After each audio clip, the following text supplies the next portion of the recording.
My name is Nico Lagan, and I'm too conservative for the conservatives. My co-host, Rob Ambrose, not woke enough for the liberals. So we are the Political Orphans. As you can see, this is not my regular co-host. Obviously, it is somebody that you should know, Payman. We've recorded before. Thank you for joining us. Thank you for taking the place of our liberal, our show liberal. You're not a liberal. We'll put it out for the people that don't know you. But thank you for being here, man. No, thanks for inviting me. I'm sure I have very big shoes to fill. Very liberal shoes. You don't have enough piercings. You don't have enough. You're missing a few things in your face. But hey, it seems like there wasn't any volume on my video. But let me explain what it was. It turns out that we had a very interesting guest over the weekend, and somehow that's acceptable. I'm going to tell you what that means. That's what we're going to talk about for a big portion of the show today. But this man that you saw on the video is somebody of interest to us. At least we should be interested in who that man is. And I'm just going to show him to you again. I just didn't realize. I don't know why the volume did not play, but I'm going to just show this again. This was posted by Goldie Gamari. I don't know if you know who that woman is. She was a politician, part of the Ontario Conservative Party, and she was kicked out by Doug Ford for kind of talking about this, for talking about how there are IRGC people in Canada. We're going to talk about this, but here is, you can see the man in question is the guy in background there, so I don't know why this is lagging. It's very interesting, man. There's something weird going on with those videos, because all afternoon I was looking at those videos. I was looking for the best ones. They kept on lagging on X, but everything else was working properly. So the guy there in that type of brown robe is the man that we're going to be talking about. The guy that's right there. Now, before I get any further, I'm going to say this. This has not been confirmed by our government, obviously. Mainstream is not talking about this either. So I think we're all very surprised by this. But this man is supposed to be part of the Iranian government. You know, the government right now that's been killing people by the thousands in the street because they're protesting the Islamic regime. So supposedly that he's in that was a very important man as part of that regime, and he's in Canada. At least he was here in Canada over the weekend to attend the Al-Quds rally in Toronto. Did you hear about that? No, but I saw a video. I think it was the same guy with the Islamic Republic of Iran flag with the Arabic letters on it. I believe you are correct. And we're going to have more information on this. I'm going to share you a post from an American account that I follow. He's very, very well known. So let me just put that on the screen. That's a post that he shared over the weekend. I believe that was yesterday. Yeah, 11 hours ago. Actually, that was today. So this is the man in question. It turns out that the guy, you can see like the picture right here of him at the airport. Turns out that this is the Shia cleric who was filmed at the Pearson International Airport in Toronto, arriving from Iran together with his family. He's been identified as, I'm going to bastardize this name, there's no doubt about it, but he's been identified as Ajalato Leslam Morteza Taibi. And again, I'm reporting this. This has not been confirmed by mainstream media or our government, but it also stipulates, and I've seen this all over the place, that this guy recently obtained his Canadian citizenship. And if you don't know what a Shia is basically he's part of the religious, he's one of the religious leader as part of the Islamic State in Iran. So this guy was in Canada, arrived in at the Pearson airport on the 13th, meaning Friday. And as you will see, he attended the Al-Quds rally. Sorry, it's not a protest; it's a rally in Toronto. How insane has Canada become that we literally have people that should be considered terrorists if they already are not considered terrorists, and we accept them here, and it's reported that he has a Canadian citizenship. So so for the audience, I am Iranian. I was born in Iran, but my family is part of the liberal Iranians, and we're the ones that left. And all of the people you see in Canada and the West right now that are begging Donald Trump to bomb Iran and bomb the regime and overthrow, they're the liberals. So what possessed this guy to think that he would be safer here than Iran is beyond me. I didn't even know you were Iranian. God, you're like the perfect guy to be on. Yeah. I just like you, so I invited you. Nope, I actually just like you. Oh, I love these. I love this. So yeah, he's here in Canada, like nothing's happening, and you'll see I got a bunch of videos that I want to show. He is here. You're gonna see him.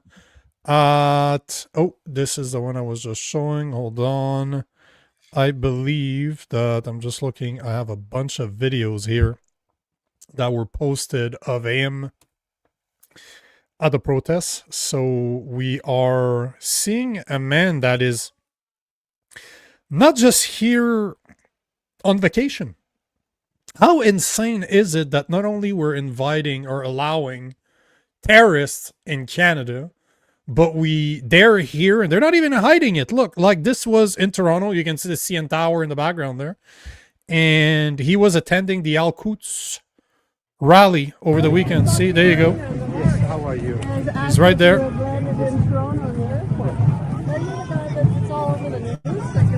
No, that might be somebody else. Sure. Same dress, same shirt, same hat.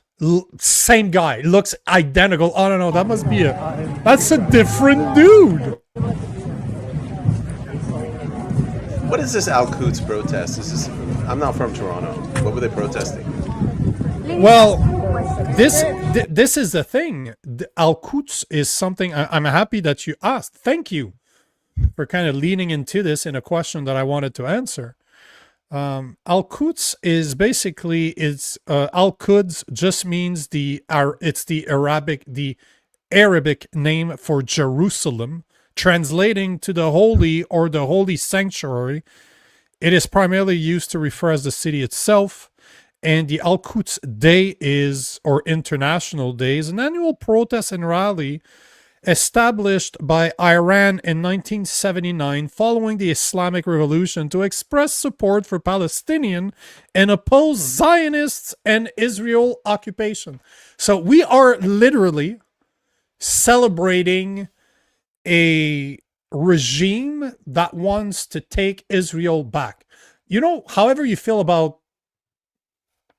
Zionists, however you feel about Israel, however, if you think that they're the ones controlling the world, and there's arguments to be made from both sides, the point of the matter is, when it comes to Canada, we're not supposed to be caring about this. I don't care about this.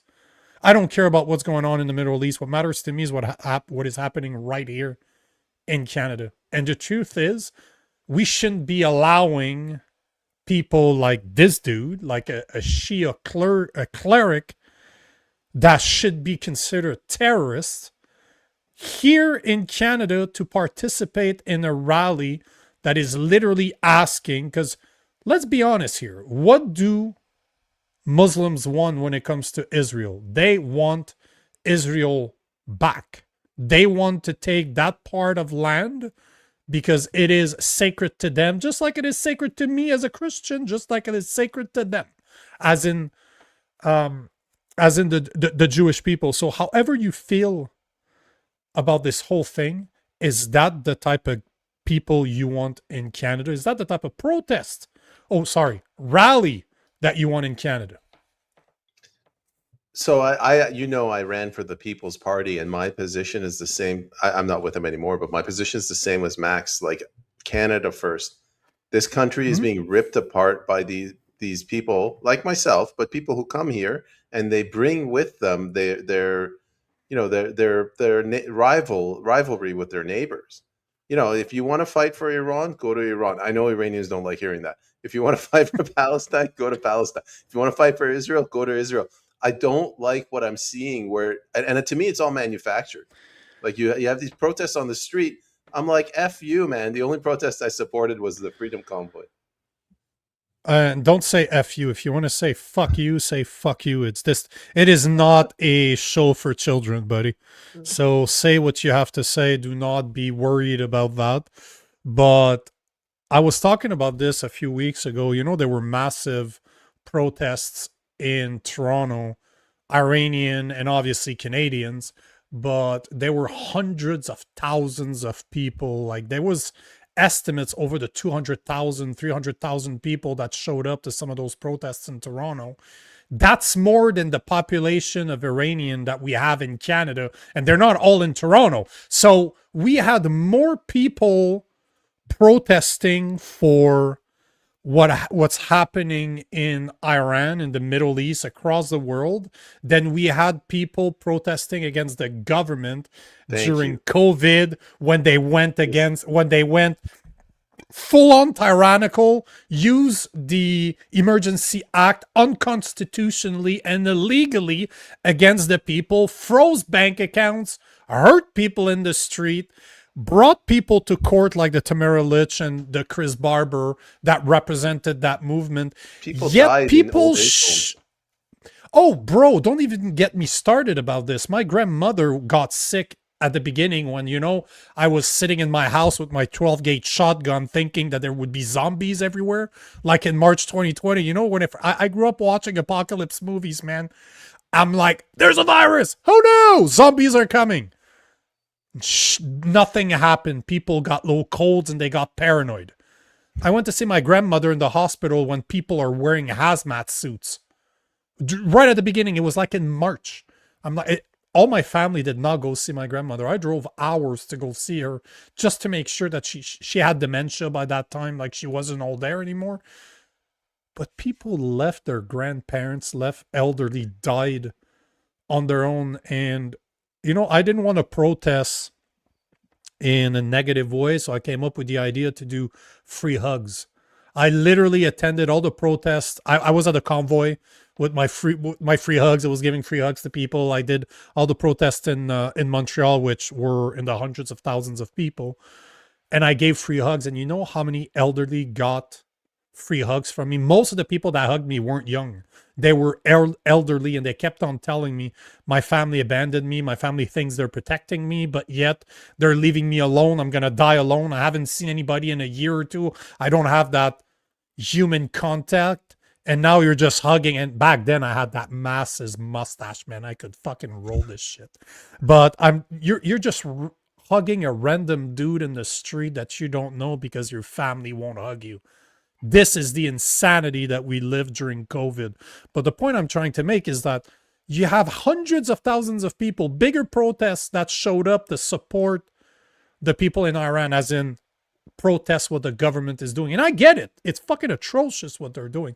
Yet none of them are in the streets to talk about Bill C2, C8, C9, C12, C16, C63. They weren't there when the government made me lose my career as a sales engineer because I didn't want to take fucking poison.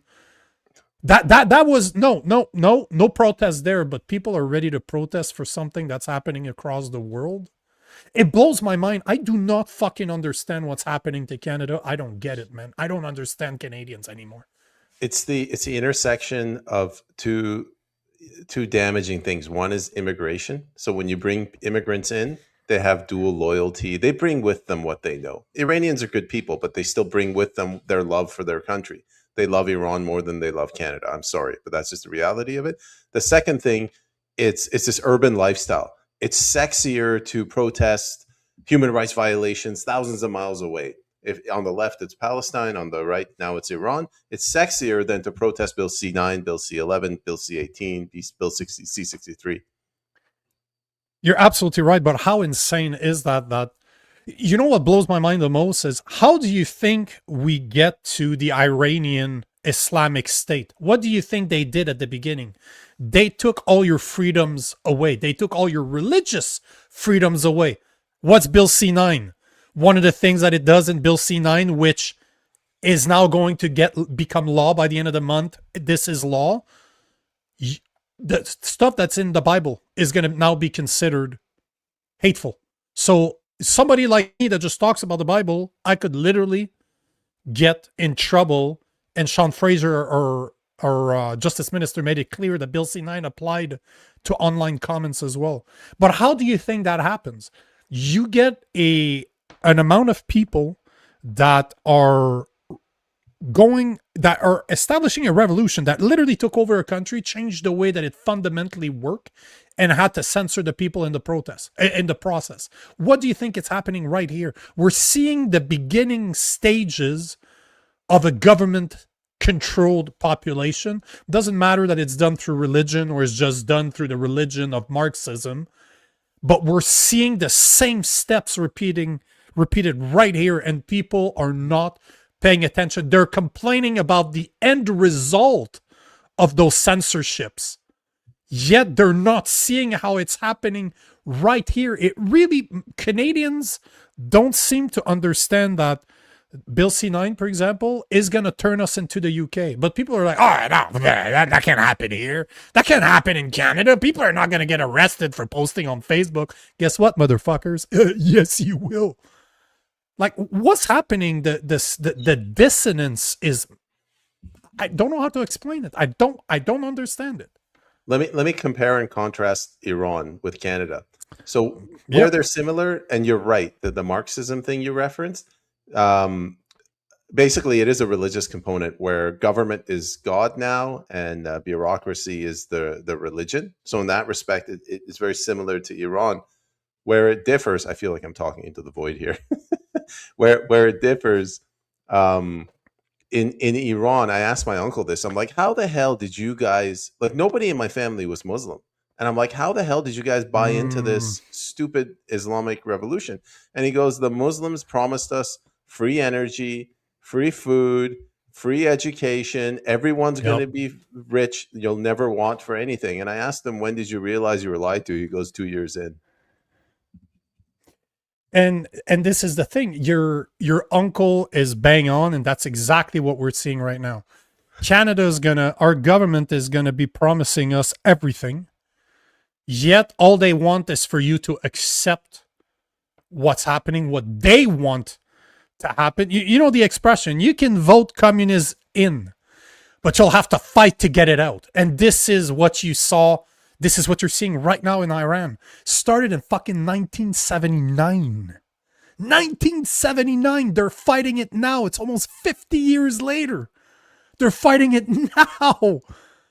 This is the reality that we're facing here. Yet it's happened throughout history. Just look at what happened in Russia. Just look at what's going on in China right now. And this is who we choose. This is who our Prime Minister thinks we should build alliances with the communist country of China, instead of creating more business, more alliances with our biggest ally, big brother, that's been protecting us for years, the United States. Like, I always think I'm living in a Black Mirror episode, or I don't remember what the older version of Black Mirror is, the Twilight Zone, where you're old enough to know the Twilight Zone is. So I feel I'm living in the Twilight Zone episode, and I'm that fucking moron on the side of the street with his sign, the world is ending, and people are just like, okay, hobo, go. But so we have a man, a Shia cleric in Canada. It's claimed that he has his Canadian citizenship now, so he's not going anywhere. At least it seems like it. And this has not been confirmed again by any of our government, and it will not be confirmed. Obviously, mainstream's not going to talk about this, and we know for a fact that our immigration department, the Immigration and Citizenship Canada, will not talk about this either. Never. But you know, this is where it gets problematic, because we've been hearing this. Even the Conservative Party, a party I have no respect for, have been talking about this. Like, Goldie Gamari has been talking about this for years. She got canned from the Conservative Party of Ontario for what she said. Yet, even right now, you can go to www.ourcommons.ca. There's a document that was debated in Parliament that stipulates that there are over 700 former members of the Islamic Revolutionary Guard Corps, or the IRGC, right now in Canada. And for those that don't know what that is, it's a military branch that was created in May 1979 during the aftermath of the Iranian Revolution.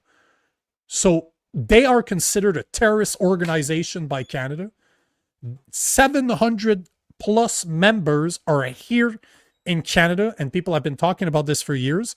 Nothing is happening to them. From the last time I checked, there was one that had been forcibly deported. All the rest are still here.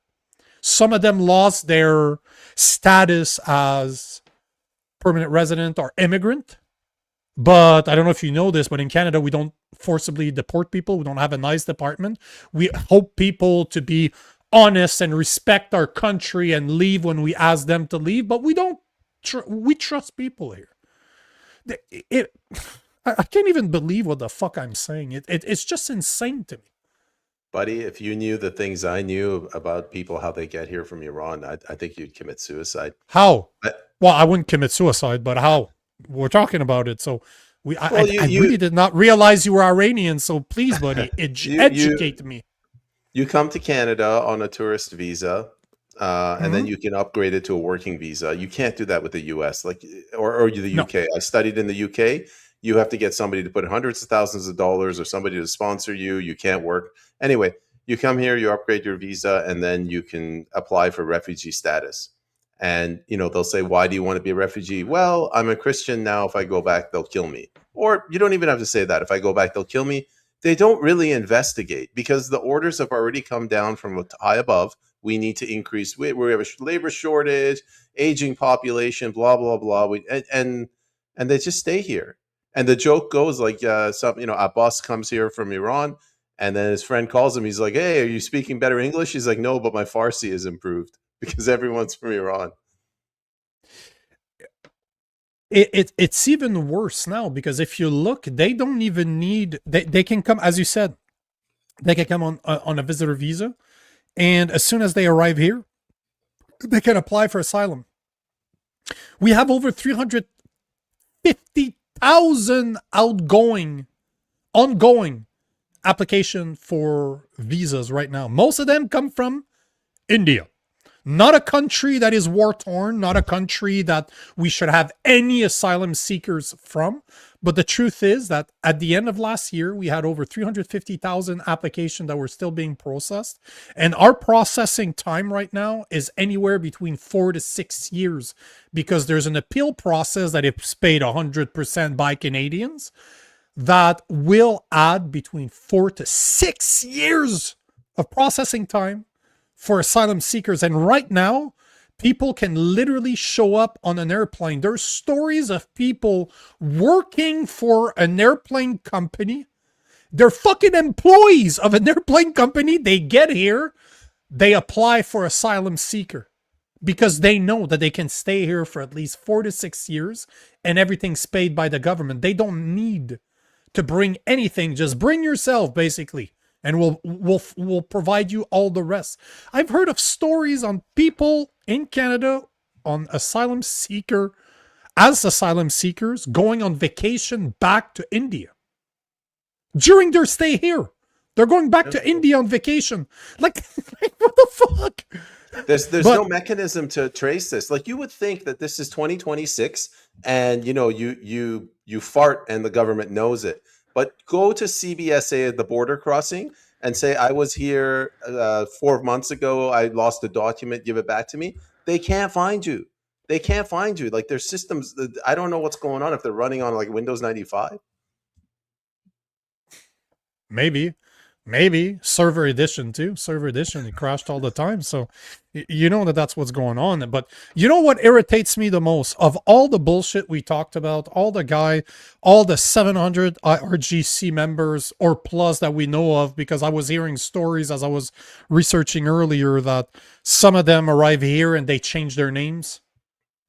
Or they change their name just before arriving here. They go through other countries. So they leave Iran, they go to another Middle Eastern country, then they fly here. It's like I go to Lebanon and then I show up here in Canada.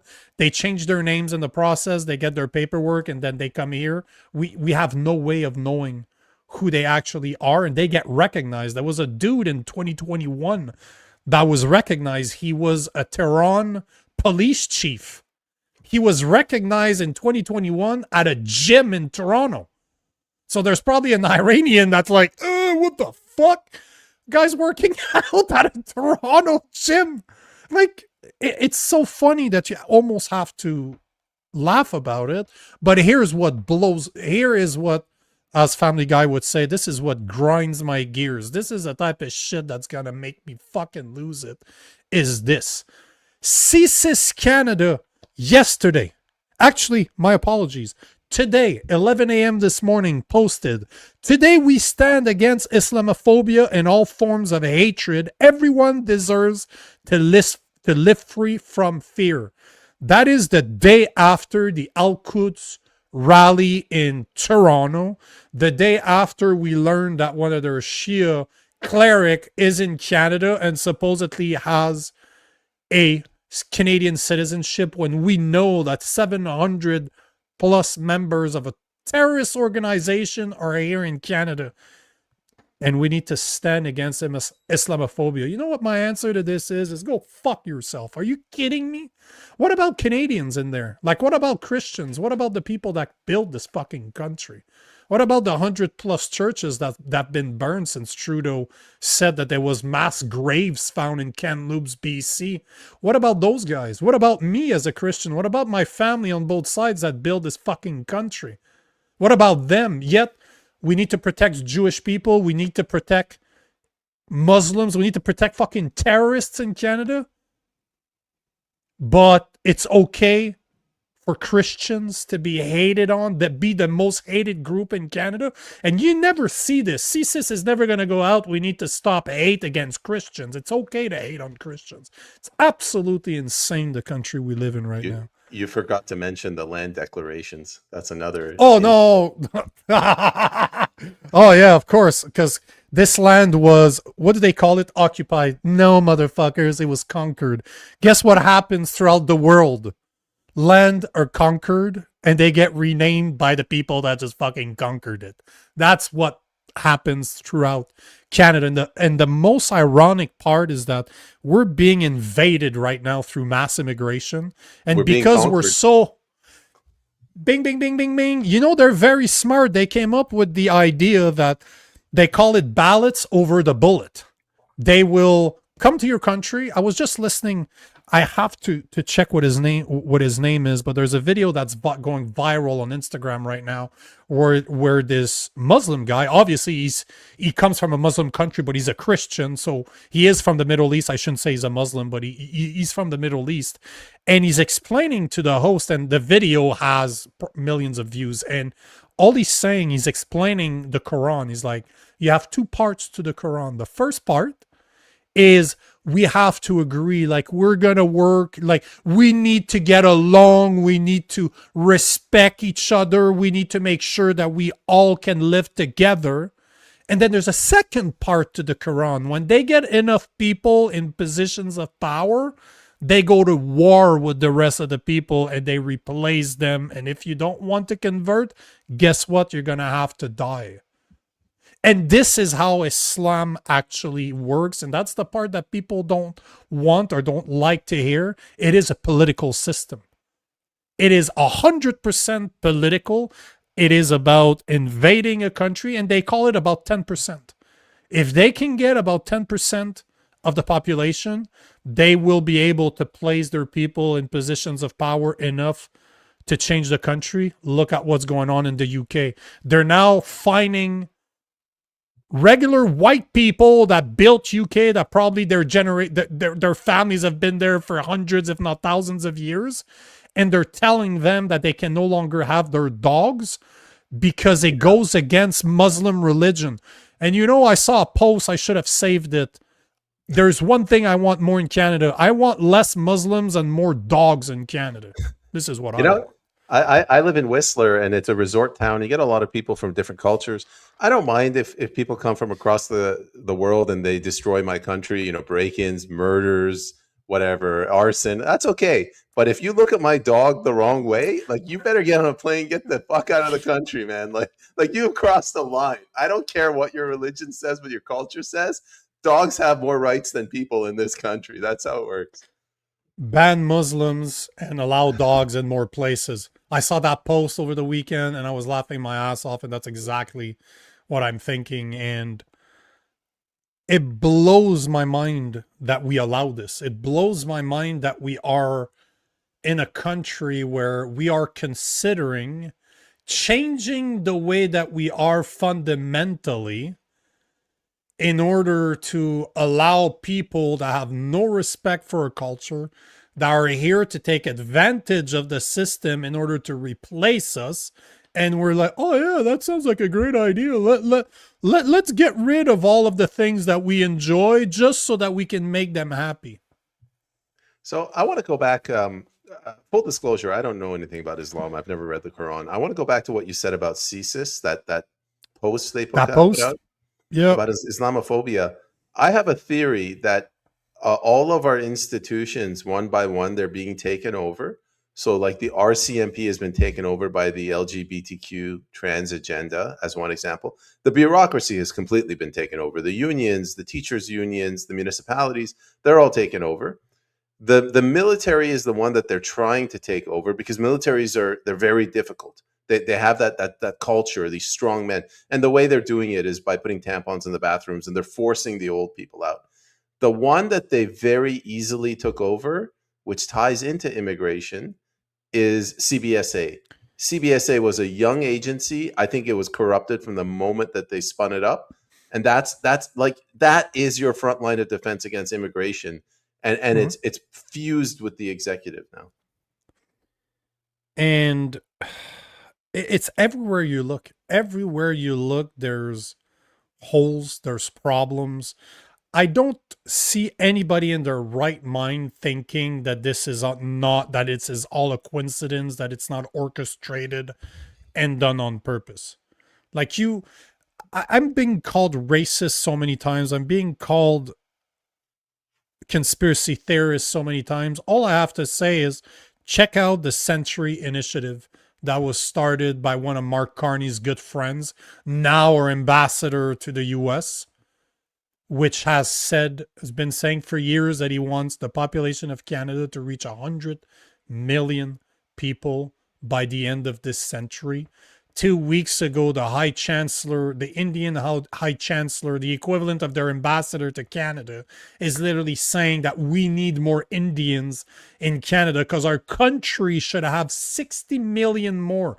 We're 41 million, 60 million more. That brings the Canadian population to 100 million. And then you start looking at the immigration that's been happening over the past 10 years under the new liberal government. If we continue the pace right now, you were at like 1.2, 1.5 increase every year. Do you know how long it would take for us to reach 100 million? And that's by my calculations. How much would it take? Funny enough, 74 years. From today? Uh-huh.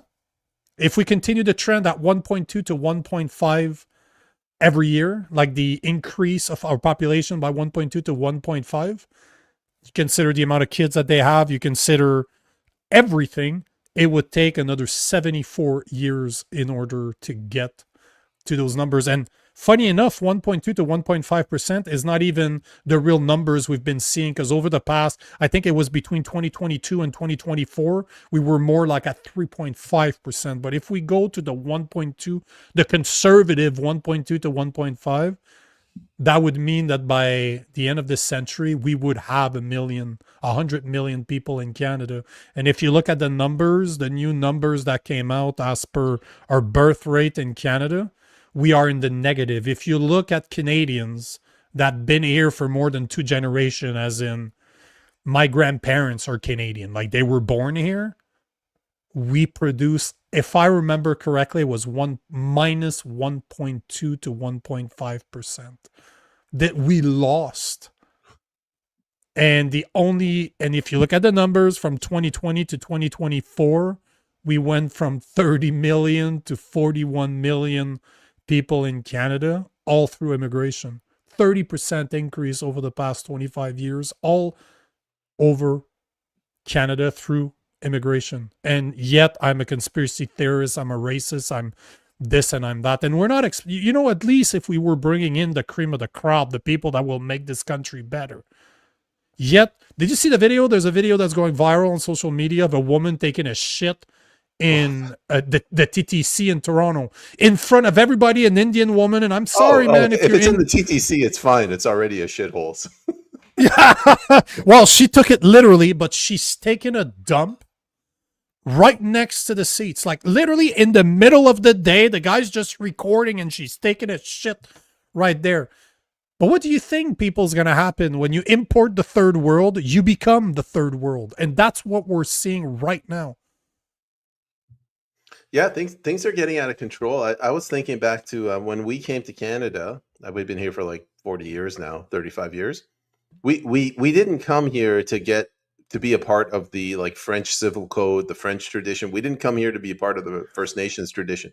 We came here because we knew it was English common law. It was an English tradition. It was a Western nation, and we wanted to be a part of that. We didn't come here because we wanted it to be a Muslim nation. We didn't come here because it was a Middle Eastern nation. Other people have said this. Salim Mansour, same thing. He's a devout Muslim, but he came here knowing it was a Christian nation, and he liked it. But what's happened? The people themselves, the Canadian people, they voted their way into this calamity. Like they're voting their way towards suicide. They voted their way out of Christianity. They voted down the Lord's Prayer. They're voting in all of these immigrants. And when I go to them, an Iranian, natural born Iranian, I say we can't bring in this many people. They call me racist. I'm like, you're replacing yourself, man. Like I told you earlier, like I'm tired of helping people that don't want to help themselves. And there's nothing you can do to help them. The people that don't want to understand will never be helped. It's unfortunately, this is the unfortunate part, and the average individual is not going to like what I'm going to say, but we've become, for the longest time in human history, idiots would die. That was just the way that it was. If you were too stupid, guess what? You died because people weren't there to take care of you. You had to know how to take care of yourself. Today, we take care of our idiots. We take care of the morons out there because it would be uninclusive for us to do so. It did not cater. Not only, one thing I like to say is that Canada has become an asylum and the patients are running it. Patients are running the asylum and we wonder why we're so fucked. But, sometimes it's not a bad thing that the idiots don't make it. Because now we have people coming from different countries, from foreigners, are taking advantage of those idiots. Because those idiots are allowed to vote. They're allowed to change the way the country runs without actually understanding what the hell they're doing. And we pay the price for this. So we have people. Don't think that the people that are coming here are idiots. We're the idiots. They're taking advantage of us, and we're like, oh yeah, cool, come. We'll take care of you. 1 out of 4 Canadian, 25% of Canadians are food insecure. But those same Canadians, instead of going to support our fellow Canadians, put Canadian first, we're going to invite more people in when we have a fourth of our population that is food insecure, meaning they have to choose meals. They have to skip meals in order to pay rent. 25%. The average Canadian worker is taxed at 42.3% of their salaries. Goes to taxes, federal, provincial, municipal, 42.3%. And then we have a government that's giving money to fucking Ukraine. We got a government that spent last year over $1 billion to support asylum seekers' medical treatments. Like, what the fuck is happening to Canada? And then I'm the problem for reporting it. And then we import people that should be considered terrorists if they're not considered right now. And we're like, yep, no problem, sir. Come here. Oh, go protest. Oh, no problem. Not only can you come here, but you can the next day go protest in order to, because if you read between the lines, they're literally Al-Quds. It's about taking their Palestine, their Jerusalem back. And we're like, oh yeah, that sounds like a great idea. Absolutely. To a point where even the Liberal government leader, Doug Ford, tried to put an injunction to prevent it. Doug Ford, the most liberal dude in Canada, tried to stop that rally. The same dude that got rid of Goldie Gamari a couple of years ago has tried to put an injunction in place, and the Court of Ontario said, yeah, no, there's not enough proof. Hold on. I have what they actually said. It's hold on. I have to quote this. If I'm gonna do it justice, I should quote it. So the Ontario court denied Doug Ford's injunction, stating that there wasn't enough evidence provided to indicate that an injunction be required to preserve the peace, saying that there wasn't any evidence that Toronto police couldn't do their job. That just makes me angry because the court ruled that this is a lawful protest. Meanwhile, the courts they bent over backwards to crush the Freedom Convoy. I mind you that the Mosley decision did go our way, but that's I think that was the one lone judge. He's like, I'm retiring, and this is pretty clear that this was tyranny. So I'll rule on the side of the rule of justice this time. That was years later. That did not happen in the moment. In the moment, people got their bank account frozen for giving money to a freedom movement. I was in Ottawa. What mainstream media told you was all lies. There was nobody walking around with Nazi and swastika. There was one. And you know what it was? The one that they showed on TV, they never showed the other side of the sign. It was calling Trudeau a Nazi. But they never showed that part. They only showed the swastika, like, oh, those are all white No, asshole. They weren't. It was a massive party. You had white people, you had black people, you had yellow people, you had brown people. If purple people existed, they would have been there.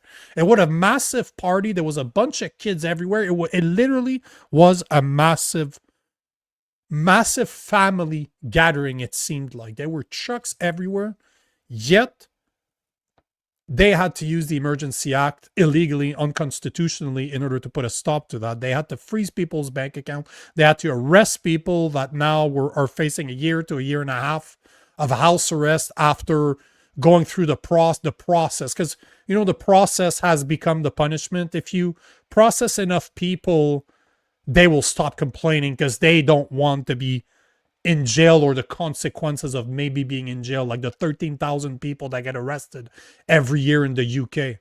It's the same thing. If you arrest enough people, people will stop doing what gets people arrested and they're going to comply. That's how we work. But that's not okay.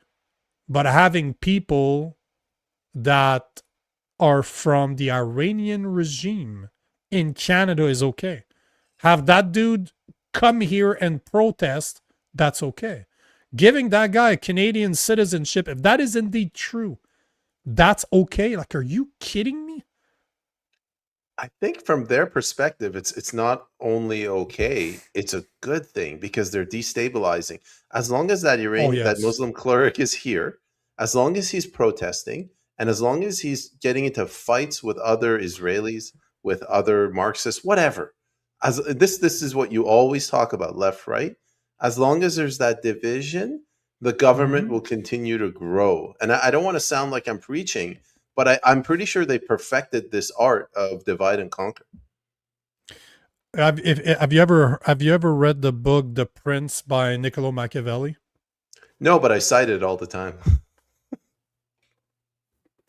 It's a cool little book, like this one of the best books you can ever read. When was it? I think it was written in like 1400 or something like that. I know it is hundreds of years old, and the guy actually wrote how for his king, because back then you had multiple kingdoms within the country of Italy. It wasn't just one king. I think there were 5 or 6. I don't remember exactly, but he basically explains how his king can take over the country by dividing and conquer. That is something that's been in practice for years. Same for if you read Rules by Radicals by Saul Alinsky. That's a mentor to Hillary Clinton. Obama had his book on his bedside table during some pictures. This is all something that is real, that is there, that they're using. They know exactly what they're doing. And the average, I don't know, what do you think? Let me ask you this. Do you think that the average Canadian is too complacent to care, too drugged up, too much alcohol, too much entertainment? Because the bread and circuses for the masses is something that Rome invented 2,000 years ago, and it clearly still works today. So what do you think is the the reason why the average Canadian either don't care, don't want to see it? What is it in your opinion? What's actually going on here? So if anyone's from the lower mainland, like go to any ferry station because people are parked and just start to have conversations. I'm in Horseshoe Bay. If you go to the ferry, there's a little coffee shop. You can go there and you can talk to the people. If you talk about superficial issues, like, I like your hat, nice shirt. Oh, where do you work out? They're normal people. They can function in society. But if you talk to them about politics, it's almost like they're missing that gene, or they were lobotomized. In British Columbia anyway, you look around, you have beautiful trees, you have clean air, you have a coastline, you have a snow-capped mountain. And I think they watch these Hollywood movies where you see these towel head Muslims shooting AKs, the terrorists. It's always in a sandy environment. Like, I think Canadians, they are incapable of understanding. Like, they can't see what's coming their way. They're missing. They're missing a chromosome. There's something wrong with them. Or they have too many. Sure. Either they're missing one, or they have one. They have an extra chromie. Oh wow, that's we're gonna get canceled for that one. Yeah. That's the type of shit that gets you in trouble.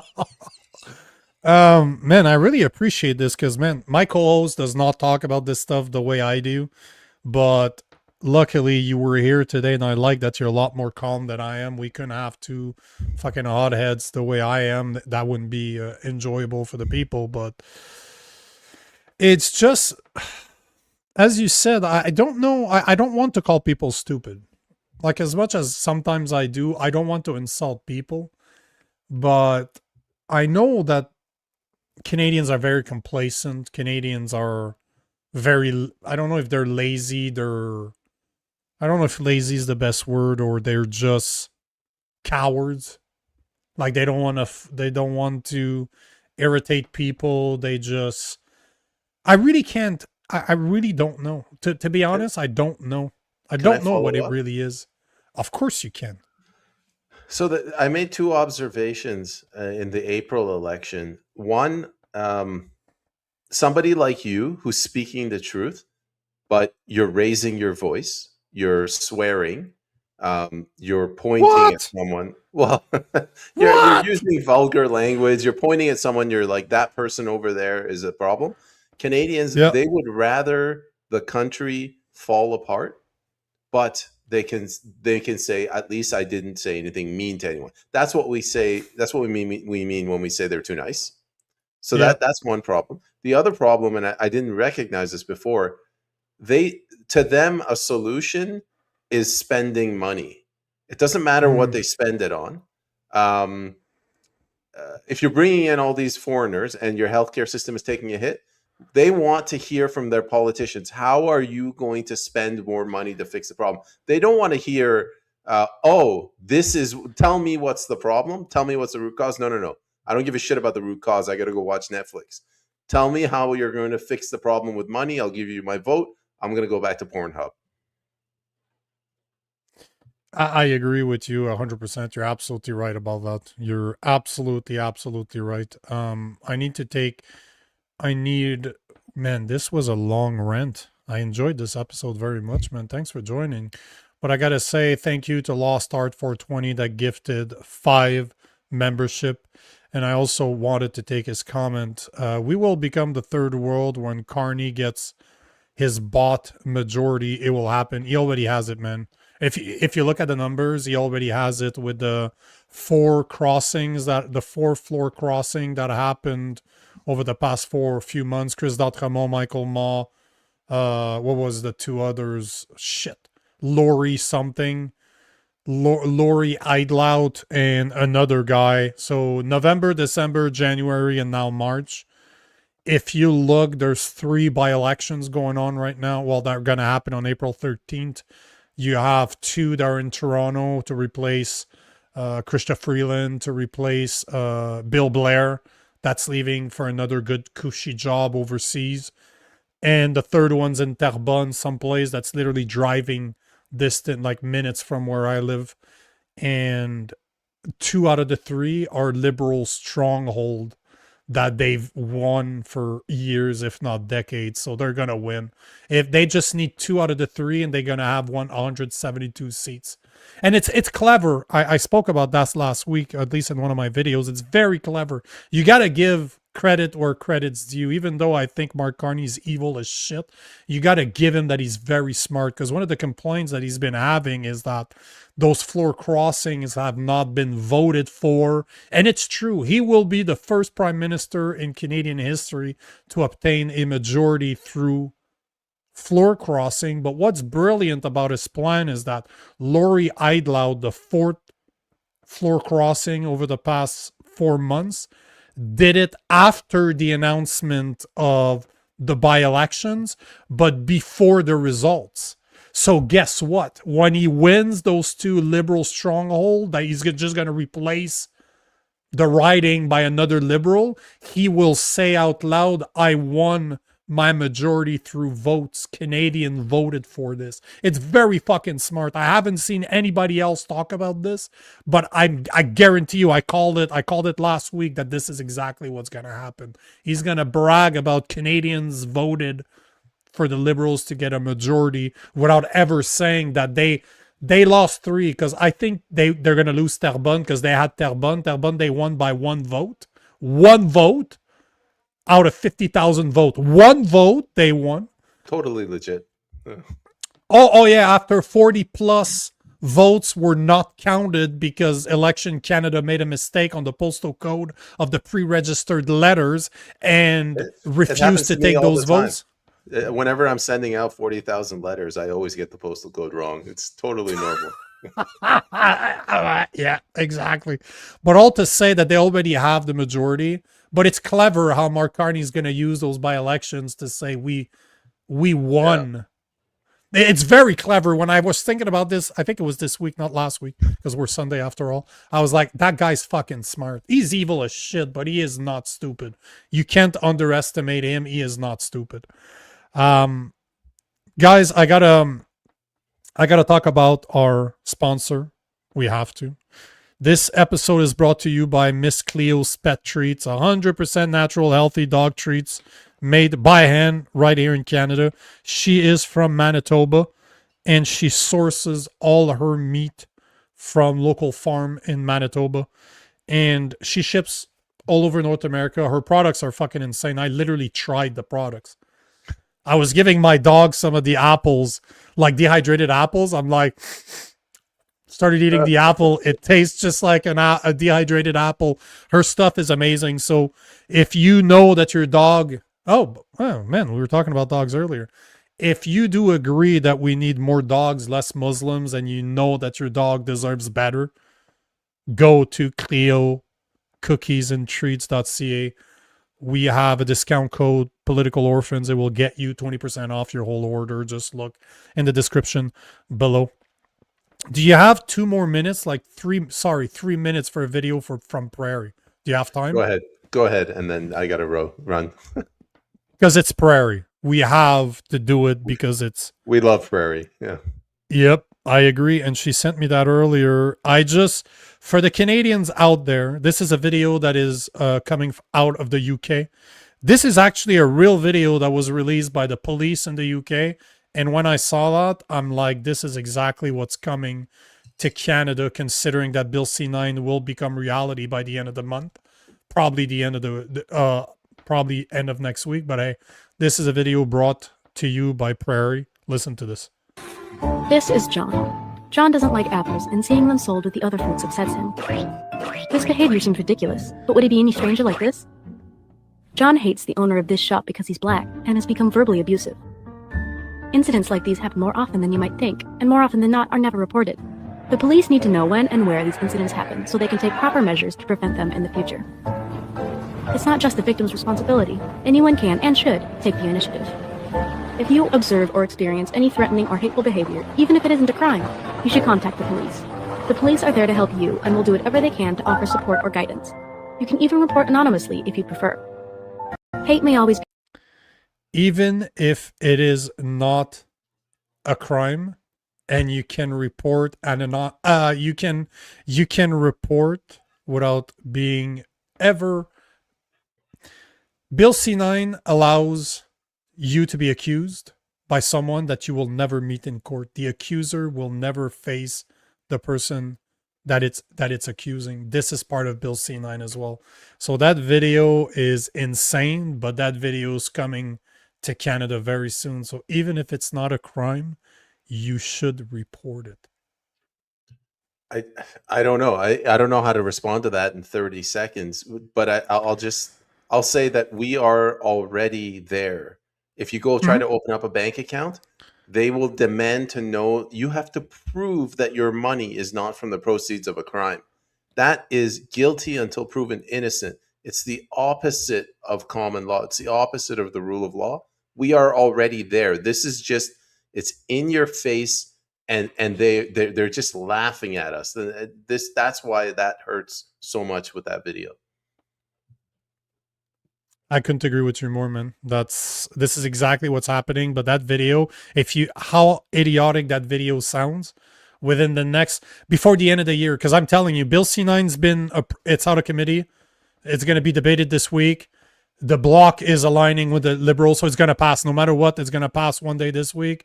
It's going to have a Senate. So by the end of the month, this will become law. You will start seeing those type of videos right here in Canada where people are going to be expected. And did you notice it was a white guy hating on black people? Because hating a bad apple at the grocery store is the same thing as smacking a Muslim woman in the street. This is just, it's the same type of behavior, right? Absolutely fucking insane. But this is welcome to China. Yeah, 100%. Man, I want to thank you for being here. I know you got to go. I just have end of the show announcement to make, so I'll let you go first. But absolutely enjoyed having you. Thanks for replacing Rob. I'll definitely bring you back on because I enjoy your conversations. You calm me down, so good for you. Thank you. I appreciate All right, thanks for having me on, and give me more warning next time. I'll shave so I don't look like I'm 75. All good, brother. Nice having you. We'll talk soon, man. Take care. Bye. And goodbye to the audience. So guys, hopefully you enjoyed this show. I had a last minute, few hours notice from Rob, got Payman on. I just wanted to give you a small announcement of what's coming this week. So we have a really busy week. So on tomorrow, Monday, we're joined by the president of the Justice Center for Constitutional Freedoms, John Carpe, to speak about the new development of Bill C-9. On Tuesday, we're joined by Matt Alexander, a Christian teacher that was fired. Him and his wife were fired for refusing to promote LGBTQ values in their classrooms. On Wednesday, we are joined by lawyer and founder of the Natural Health Product Protection Association, Sean. Why did I not write Sean? Oh, man. What an asshole. I can't fucking remember. Sean, what's his last name? God damn it. Hold on. I got to do him justice. I have him right here. Sean Buckley. Wow, I'm drawing a blank. So Sean Buckley on Wednesday is joining us. He's lawyer and founder of Natural Health Product Protection Association, and he reached out to me because they have a big win when it comes to Bill C-224. So we're going to talk about that on Wednesday. And on Thursday, we are joined by, I'm going to have to call her friends of the show because I think it's her fourth appearance in the past month and a half. CCFR's VP of Public Relations, Tracy Wilson, is coming on the show because they are getting the Supreme Court judgment on the appeal that they've put to the Supreme Court of Canada. So they will get their result or their judgment on Thursday. I believe it's 9:30, and I was able to get her to come on the show that same evening to talk about what is happening with their appeal. So on that note, guys, thank you for being here. Hopefully you enjoyed the show. If it was your first time here, make sure to like, make sure to subscribe to the channel. I want to hear from you guys. Tell me if you agree, you disagree. The whole point is to be able to have a civil conversation, to have civil discourse about the problems that Canada is facing. So let us know what you thought. And hopefully you come back. We will be there tomorrow, 7 p.m. Eastern Time, right here on YouTube, X, and all the other platforms we're on. But until then, you guys have a great night, and we'll see you tomorrow. Peace.